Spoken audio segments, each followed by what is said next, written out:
Âme d'artiste, le podcast chill qui s'intéresse au tréfonds de ton âme et à la créativité.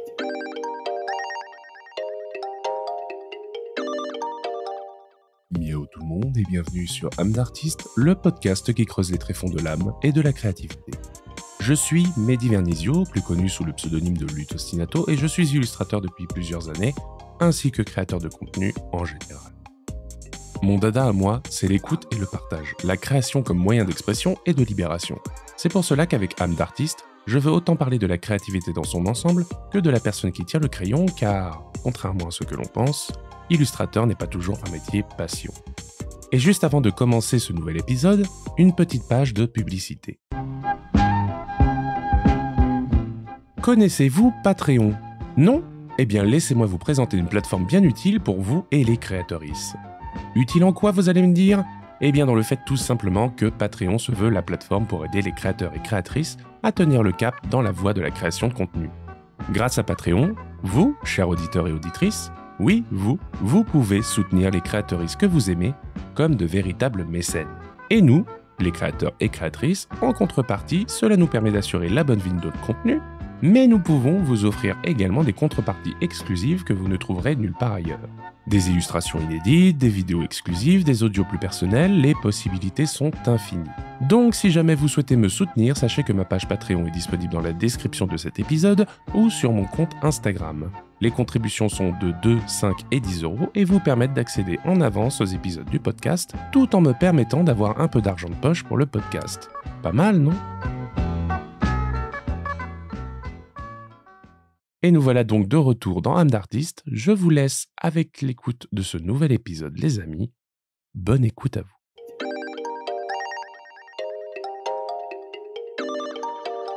Cela fait plusieurs années que je montre mon travail autour de moi, bien avant d'être illustrateur freelance d'ailleurs.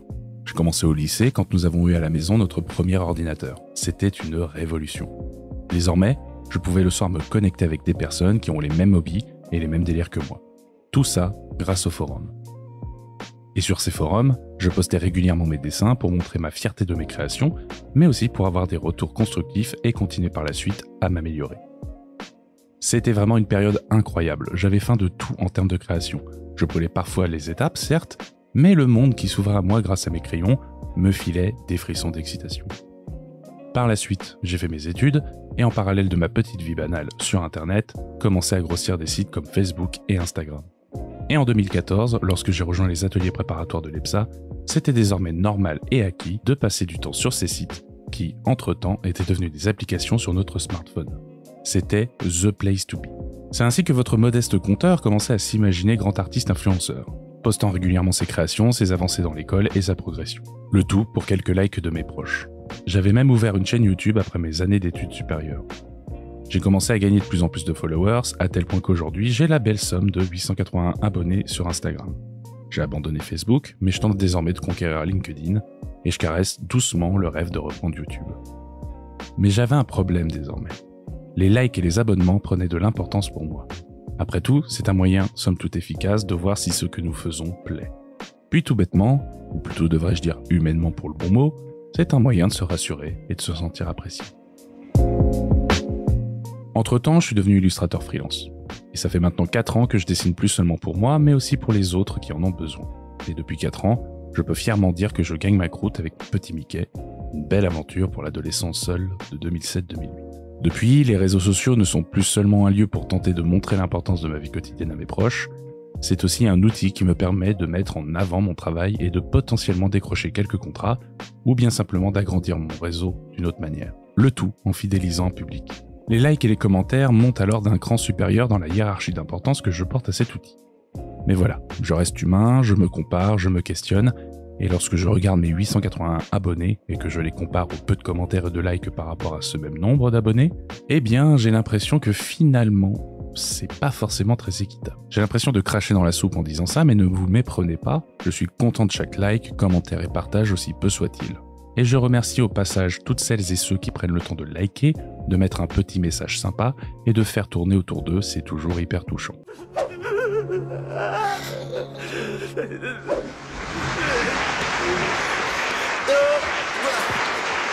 Merci à tous. Oh chérie, vous m'aimez, chérie.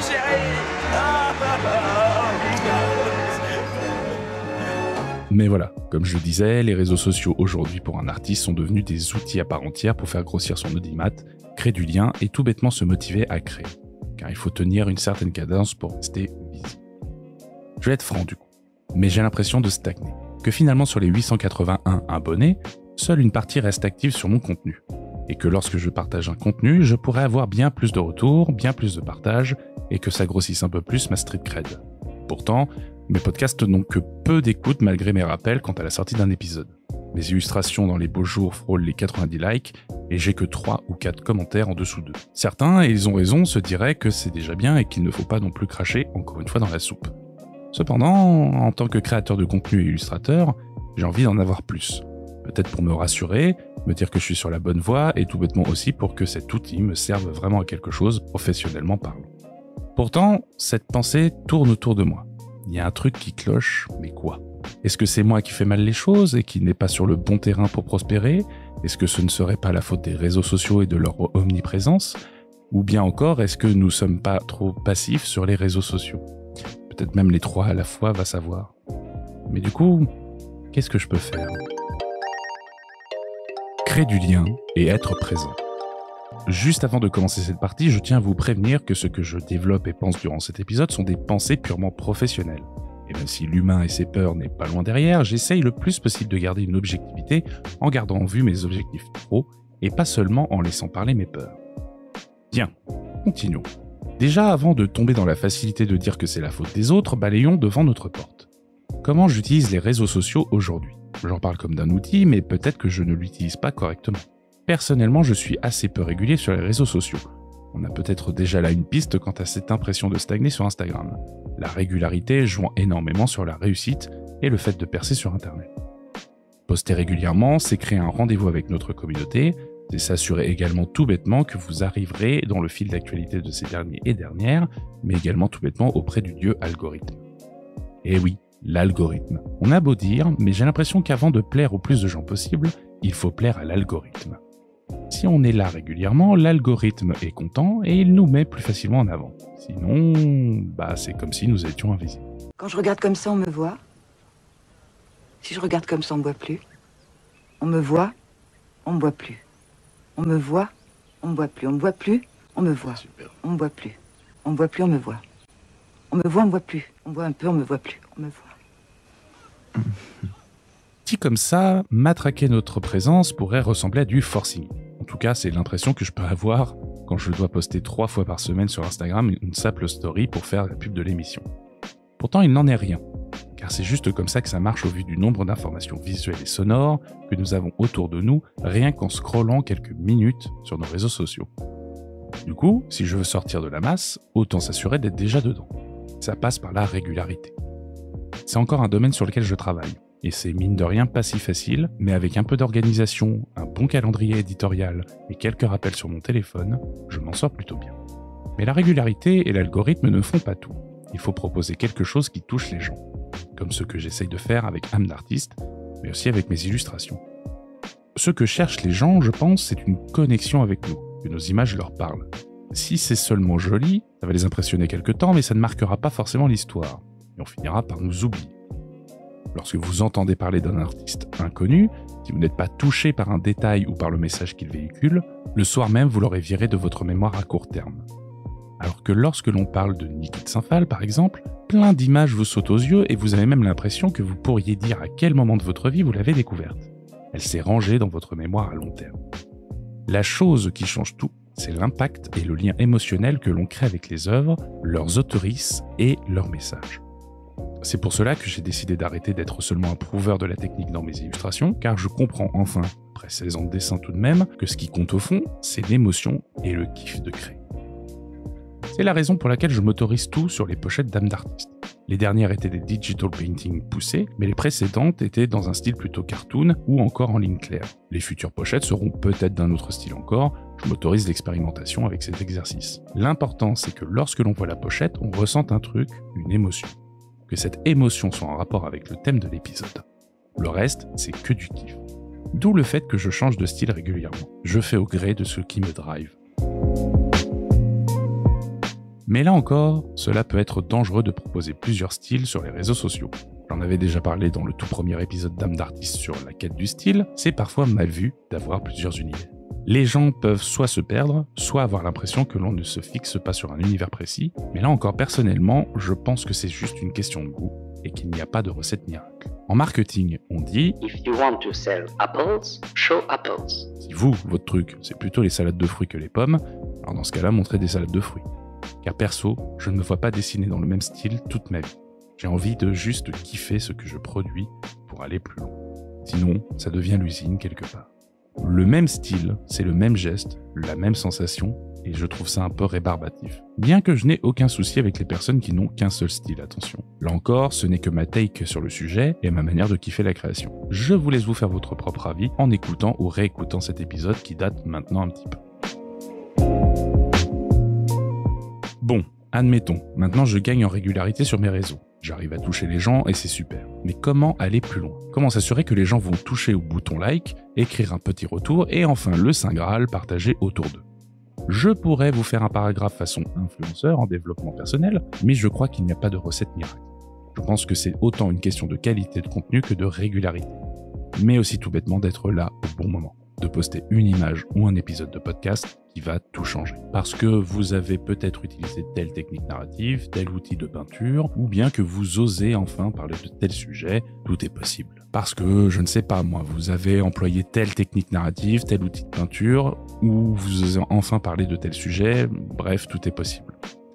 Si je vous donnais la solution, je serais un bien beau menteur, car cela voudrait dire que cela ne fonctionne pas, vu que j'ai encore la sensation de stagner et que je me plains. Et la dernière chose que je souhaite ici, c'est de risquer de vous emmener dans un truc trop hasardeux ou qui ne fonctionne pas du tout. Salut à toi, jeune entrepreneur. Non, plutôt j'ai envie de partager une réflexion que je me fais à ce sujet et qui m'a motivé à écrire cet épisode, ma relation aux réseaux sociaux. Action, réaction. L'autre jour, je prenais mon téléphone pour aller flâner 5 minutes sur Instagram. J'aime bien faire ça plutôt qu'une sieste lorsque j'ai un coup de barre dans l'après-midi. Cela m'évite d'être tout mou après et de finir démotivé. Surtout que moi, mes siestes, c'est pas 15 minutes, mais plutôt 1 ou 2 bonnes heures. Je regarde donc mon feed et je scrolle à tout va. Je me stoppe sur une illustration, ensuite j'écoute l'extrait du nouvel album de tel musicien, puis je rigole devant 1, 2 ou 10 reels sur des petits chiens mignons. Rispondi a questi cattivi. Bravo, ma che vuoi? Diglielo. Ah, che sono cattivi. Bref, la routine sur Insta, quoi. Puis tout d'un coup, je décide d'aller checker où en sont mes vues de mes derniers posts. Rien de nouveau, 1 ou 2 nouveaux likes en 2 jours, mais je souris quand même en relisant les petits commentaires reçus ou en voyant que tel ou tel proche a aimé mon travail. Cela me fait tout simplement plaisir. Et c'est là, à ce moment précis, que j'ai tilté un truc. J'ai regardé si les gens avaient liké mon contenu, mais est-ce que moi j'avais au moins lâché un like sur le contenu que je venais de m'empiffrer? En toute honnêteté, pas vraiment. 1 ou 2 à tout casser, et puis je parle même pas de commenter, de partager, niet, nada, que chi. Et là, je vous dis pas la honte que j'ai ressentie. C'est vrai quoi, je me plains que j'ai pas assez de likes, je stagne, bouhouhou, alors que moi-même je suis une feignasse qui prend même pas 30 secondes pour soutenir les artistes que j'aime bien. Après ça, je me suis posé 2 minutes pour réfléchir à mon bureau et je me suis réconforté en me disant que ça devait bien venir de quelque chose. Et là, attention, ça va peut-être vous décourager la mâchoire, mais je pense que tout cela vient des réseaux sociaux eux-mêmes. Nani? Vous vous souvenez lorsque je vous parlais plutôt de vous démarquer de la foule? Eh bien, c'est exactement là d'où vient le problème. La foultitude de choses présentes sur les réseaux sociaux. Ils sont devenus un truc banalement quotidien chez nous. Que ce soit pendant une pause toilette ou pour présenter un projet à un collègue, on passe par les réseaux sociaux. C'est réellement devenu une extension de notre sociabilité. Comme si on avait toujours accès à la fenêtre qui donne de la cour de notre immeuble. Sauf que la fenêtre, c'est le smartphone, et la cour intérieure, c'est le monde entier. Du coup, ça en fait du contenu. On est loin de la voisine qui engueule le chien du voisin car il a chié sur le trottoir. Non, là, on va avoir une multitude de contenus sonores, visuels et vidéos. Des styles et des personnalités différentes, ainsi que des tons bien tranchés comme des contenus plus lisses et tranquilles. On va avoir des reels complètement calculés pour maintenir notre attention et un algorithme, encore lui, qui va tout faire pour passer le plus de temps possible sur son téléphone pour manger toujours plus à sa table. Il y a de quoi devenir fou et pourtant on l'a complètement adopté depuis ces dernières années. au point que l'on développe des syndromes comme le FOMO, le Fear of Missing Out, l'angoisse de rater un contenu, ou bien encore le phénomène des notifications fantômes, notre cerveau nous jouant des tours en pensant qu'on a entendu notre téléphone, ou bien même senti la vibration de celui-ci. Mais le souci avec tout ça, c'est que de social, le dit réseau social, il a tout perdu de cette notion pour le troquer contre le profit et la dépendance. Finalement, cela intéresse beaucoup plus les GAFAM que vous restiez sur certains contenus, d'y caler quelques pubs pour inciter à la consommation, que de liker et soutenir vos proches et collègues finalement. Du coup, si comme moi vous ne prêtez pas attention, vous finissez par scroller sans pour autant manifester votre satisfaction sur un contenu. Et après tu te retrouves connement en prise de conscience durant une banale sieste, dans ton lit, comme un couillon. Soutenez les artistes. Pour finir cet épisode, c'est finalement ça que je voulais transmettre. Soutenez les artistes. Bien au-delà de juste me plaindre sur mes performances sur les réseaux sociaux, je voulais mettre en avant le manque de soutien que l'on peut avoir quand on est un petit artiste.